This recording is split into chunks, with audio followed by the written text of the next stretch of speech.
నరసరావుపేట నియోజకవర్గం నుంచి దాదాపుగా 1000 మంది పైచిలుకు కార్యకర్తలు ఒక 100 వాహనాల పైచిలుకు వాహనాలలో ఇక్కడికి రావటం జరిగింది. కానీ నరసరావుపేట నియోజకవర్గంలో ఇప్పుడు వచ్చిన వాళ్ళు మొత్తం కూడా దాదాపుగా బాధితులే.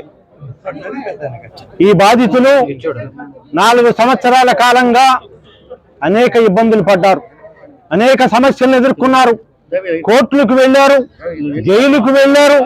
ఇవన్నీ అనుభవించినటువంటి వాళ్ళు వీళ్ళంతా కూడా. వీరికి ఎక్కడా కూడా న్యాయం చేసిన పరిస్థితులు లేవు. కనీసం కేవలం స్వప్రయోజనాల కోసం వీళ్ళందరినీ కూడా వాడుకొని వదిలేసినటువంటి పరిస్థితులు. ఈ పరిస్థితుల మధ్య పెద్దలు విజయసాయిరెడ్డి గారి దృష్టికి కానివ్వండి, సీఎం ఆఫీస్ దృష్టికి కానివ్వండి, ఈ విషయాలన్నీ కూడా వారందరికీ తెలుసు.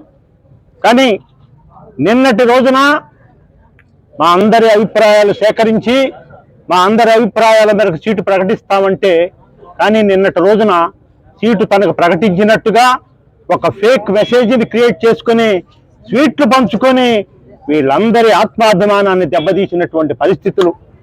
కేవలం మా అందరి అభిప్రాయాలు సేకరించి చేస్తామన్నటువంటి మాట ఎక్కడ పెడచెవిని పెట్టి ఇవాళ సీటు ప్రకటించారేమో, నిజంగా మా అందరికి అన్యాయం జరిగిపోతా ఉంది, మళ్ళీ రావణ రాజ్యంలోకి వెళ్ళిపోతామేమో అని చెప్పి భయపడి కార్యకర్తలందరూ కూడా ఇక్కడికి వచ్చి జగన్మోహన్ రెడ్డి గారి దృష్టికి, పార్టీ పెద్దల దృష్టికి తీసుకువచ్చేటటువంటి కార్యక్రమం ఇప్పుడు జరుగుతూ ఉందని మనం చేస్తా ఉన్నాం.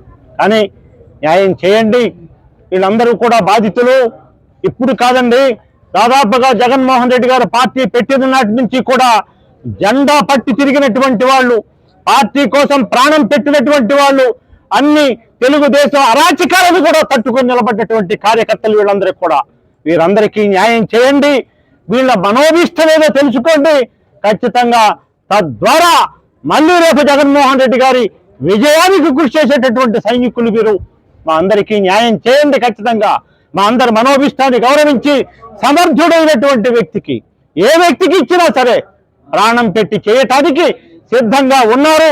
మీరు ఆ కార్యక్రమాన్ని చేస్తే ఖచ్చితంగా జగన్మోహన్ రెడ్డి గారి విజయానికి వీళ్ళందరూ ఏ త్యాగమైనా చేయటానికి సిద్ధంగా ఉన్నారని ఈ సందర్భంగా మీకు తెలియజేస్తూ, ఆ పెద్ద ఆలోచన చేస్తారని, నరసరావుపేట ప్రజల ఆకాంక్షలు నెరవేరుస్తారని మరొక్కసారి పెద్దల దృష్టికి తీసుకువచ్చి జగన్మోహన్ రెడ్డి గారికి విన్నవించుకొని మా బాధలను చెప్పుకొని ఆ కార్యక్రమాన్ని ఖచ్చితంగా సమర్థుడైనటువంటి వ్యక్తికి ఇవ్వాలని మా ఆకాంక్షను తెలియజెప్పడం కోసం ఇక్కడికి వచ్చాం.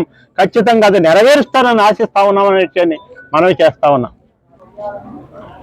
అది పెద్దలు ఉన్నారు, పార్టీ అధిష్టాన వర్గం ఏం చెప్తుందో కూడా అది వినాలి కదా. మేమందరం కూడా ఎందుకే కదా ఇక్కడికి వచ్చింది.